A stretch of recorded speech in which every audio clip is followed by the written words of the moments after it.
তোমাদের সামনে আজকে একটা ধামাকা শর্টকাট ট্রিক্স নিয়ে চলে এসেছি, যেটা হচ্ছে আমাদের শতকরা বা পার্সেন্টেজের। আমরা পার্সেন্টেজ দেখা মাত্রই কিন্তু অ্যান্সার করতে পারবো, খাতা কলম ছাড়াই। সিরিয়াসলি খাতা কলম ছাড়াই কিন্তু আমরা অ্যান্সার বলতে পারবো। দেখো এইটা যে আছে 5,000-এর 25%, 5,000 টাকা থাকুক যাই থাকুক না, এর 25% আমরা কিভাবে করি? আমরা সচরাচর কিভাবে করি, বেসিক হিসেবে যদি যাই, এটা গুণ দিয়ে দিই এর জায়গায়, আর এটা 25% মানে হচ্ছে 25/100। দেন আমরা করি একটা শূন্য দুটো শূন্য, এখানে একটা শূন্য দুটো শূন্য কাটলো। তারপরে কি করি, 25 ইন্টু কত, 25 ইন্টু 5, তাহলে 5×125, আর একটা শূন্য আছে তাহলে শূন্য বসিয়ে দিই। তা এটা হয়ে গেল আমাদের 1250, তাই তো? এইভাবে আমরা করি, বাট এটা কিন্তু আমরা দেখা মাত্রই কিন্তু অ্যান্সার করে দিতে পারবো। দেখো কিছুই করব না, আমরা এটা অ্যান্সারটা করছি। দেখো যেভাবে করছি তোমরা সেভাবে করবে, একদম পুরো শর্টকাট ট্রিক্সে খুব সুন্দরভাবে হবে, ভালো করে বুঝে নাও ব্যাপারটা। আমরা কি করব, যখনই এরকম টাইপের থাকবে আমরা শুধু সংখ্যাগুলোর গুণ করব, শূন্য বাদ দিয়ে দেবো। তাহলে দেখো না 25×5, তাহলে কত, 25×5 মানে হচ্ছে 125। এবার কটা শূন্য আছে, তিনটে শূন্য বসিয়ে দাও, তিনটে শূন্য বসিয়ে দিলাম, বাস হয়ে গেছে, তুমি করতে পেরে গেছো। এইবার জাস্ট আমরা কি করব, এই ডান দিক থেকে দু ঘর পর আমরা দশমিক বসিয়ে দেবো সব সময়। এই ডান দিক থেকে দু ঘর পর দশমিক, বাস তাহলে কত হয়ে গেল, 1250.00, তার মানেই তো আমাদের 1250। এইভাবে তুমি যাই অঙ্ক দাও না কেন বা যাই অঙ্ক করো না কেন, তোমরা কিন্তু পেরে যাবে। আমি আরেকটা নিয়ে আসছি, এটাও কিন্তু একদম দেখা মাত্র কিন্তু অ্যান্সার হয়ে যাবে। কি হবে দেখো, আমরা কি বলছিলাম, যেগুলো সংখ্যা থাকবে শুধু সংখ্যাগুলোর গুণ করব। তাহলে 4 দুগুণা কত, 8, তুমি জাস্ট 8 বসিয়ে দাও। তারপরে কটা শূন্য আছে, 1 2 3 এবং এখানে 1 4, তো 4টা শূন্য বসিয়ে দাও, বসিয়ে দিলাম। এরপরে কি করব, আমরা বলেছিলাম যে দু ঘর পর দশমিক নিব, তাহলে ডান দিক থেকে দু ঘর পর দশমিক নিয়ে নেবো। তাহলে কত চলে এলো, 800.00 মানেই হচ্ছে আমাদের 800, বাস। তাহলে আমাদের 2000-এর 40% মানে হচ্ছে আমাদের 800।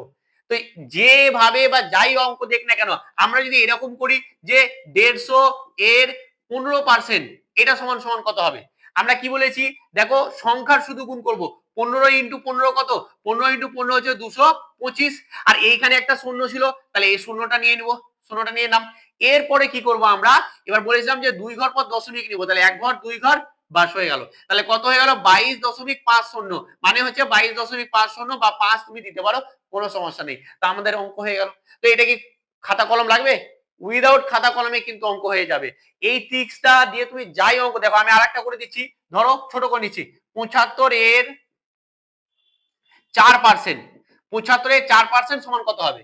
তাহলে 75-এর সঙ্গে 4 গুণ করব, তাহলে 75 × 4 কত, 75 × 4 হচ্ছে আমাদের 300, 300 বসে গেল।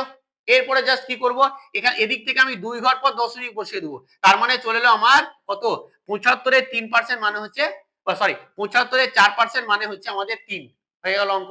এরপরে তুমি যাই করো না কেন, যত বড় বড় তুমি নাও না কেন, আমরা যদি আরেকটা একটু বড় নিয়ে নিই, ধরো 15,000 এর আমরা নিয়ে এলাম যে 30%, 15,000-এর 30% সমান কত হবে? তাহলে আমরা কি বলেছিলাম, সংখ্যার সাথে শুধু গুণ করো, 3×15 কত, 45, আর কটা শূন্য, 1 2 3 4, তাহলে এই 45 নিলাম, এখানে 4টা শূন্য, তোরা আগে এটা নিনি।